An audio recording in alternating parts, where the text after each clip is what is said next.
Welcome to Why Am I Watching This? My name is Kyle. This week I'm reviewing Why I Wore Lipstick to My Mastectomy, starring Sarah Chalke from Scrubs, Jay Harrington from Better Off Ted, and Patti LaBelle from Patti LaBelle. The movie begins with Sarah Chalke visiting a strip club, so already I was on board. We quickly find out the reason she's at the strip club is to decide whether or not she wants to get a mastectomy. She actually has some pretty musings on the power of a woman's breast. Jugs. Men have fought and died for them. Yes, died for them, just so that they can bury their heads in them.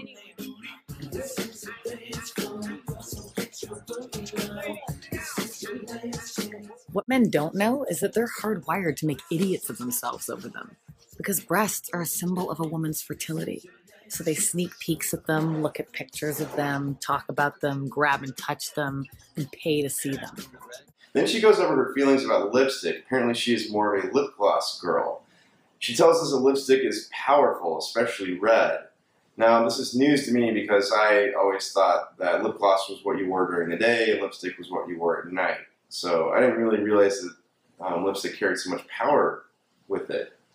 The movie flashes back 10 days to a standard conference room scene establishing that Chalke's character, Geraldine, is a successful television news magazine writer.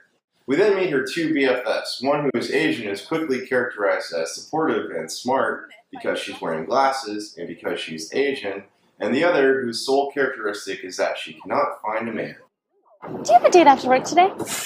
Come on. If I had a date, don't you think that would be the first thing out of my mouth? Seriously, every line that comes out of this character's mouth is something about not being able to find a man. It's supposed to be comic relief, but it comes off as sad. First time we meet Geraldine's husband, Tyler, he considers joining her in the shower for sex. So we know they're doing okay. The sex is interrupted when Geraldine finds a lump underneath one of her breasts, and her doctor husband says it's probably nothing to worry about. Geraldine soon finds out her lump is malignant, and her doctor recommends a mastectomy. Her second opinion recommends a double mastectomy, and her third doctor recommends a lumpectomy, which is the most socially viable option, right? Geraldine is quick to assume, because the doctor is male, that he would rather her risk her life than lose one of her breasts. Yes, even middle-aged oncology specialists would rather a woman die than lose one of her breasts. Now Geraldine has a huge dilemma on her hands, and her husband gives her the advice that was right under her nose the entire time. You're a journalist. Use your journalistic skills, dummy. It's what you do. I don't know. I mean, you took 3 weeks to research our dry cleaner. You are a researcher. Do the research. Cue research montage.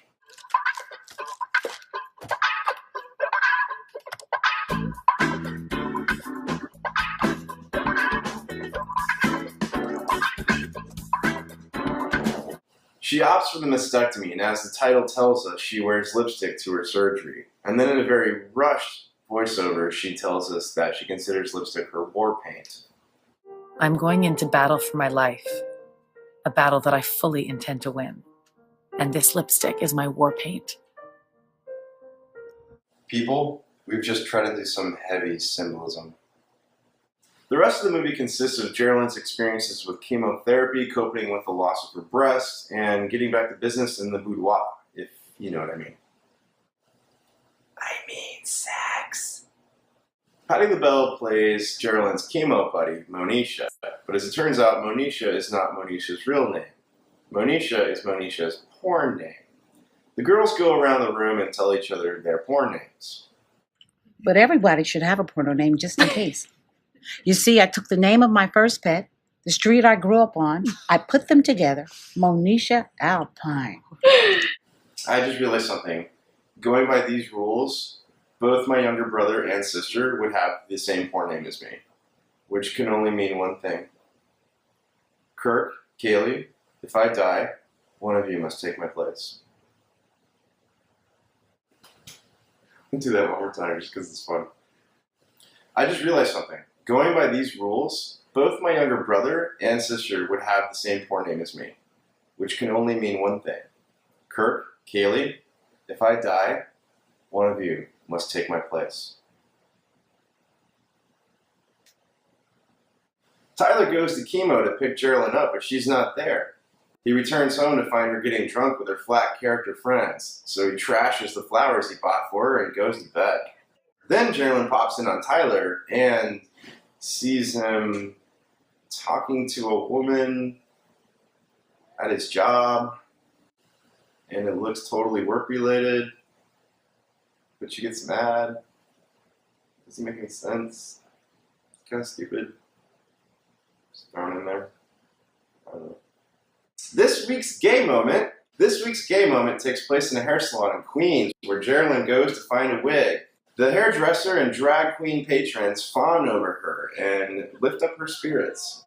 Yes, if you do not have a gay friend in your day-to-day life, then you are more than welcome to drop in on any of our gay establishments for one of us to brighten your day. It's called Rent-A-Gay. Look it up. It's available in most metropolitan areas, and we will drive to the suburbs. She goes to a photo shoot for a magazine article about breast cancer survivors. The only thing is she has to take her photo nude. Once again, she asks for her red lipstick. I actually dug this movie, although it certainly has its flaws. It's based on the memoir by the actual Geraldine Lucas, who was a writer for 2020 and was diagnosed with breast cancer at the very young age of 27. She is currently an executive director of public affairs at Lifetime, so that's one way to get your book made into a movie.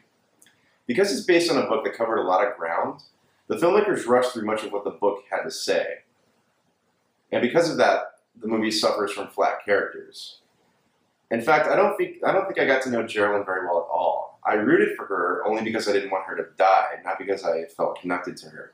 I'm sure it's a fine book, but they really could have done a better job on the film if they had narrowed in on one subject, such as the marital strain between Tyler and Geraldine. Instead, the movie is episodic in form, so that after every commercial break, we're rushed through another aspect of her cancer, and then another, and another, and another, until it's pretty much over, and we're told, oh yeah, by the way, Patty LaBelle's character died. The end. Moral of the story, go get a breast exam. But no, there's a lot of positivity going on in the story. It's a good survivor tale. If you want to know more, I would suggest visiting the website whyiworelipstick.com. It's a pretty cool website about breast cancer awareness. Because of the rushed pacing and one-dimensional characterizations, I'm giving Why I Wore Lipstick to My Mastectomy 3 Beckys out of 5.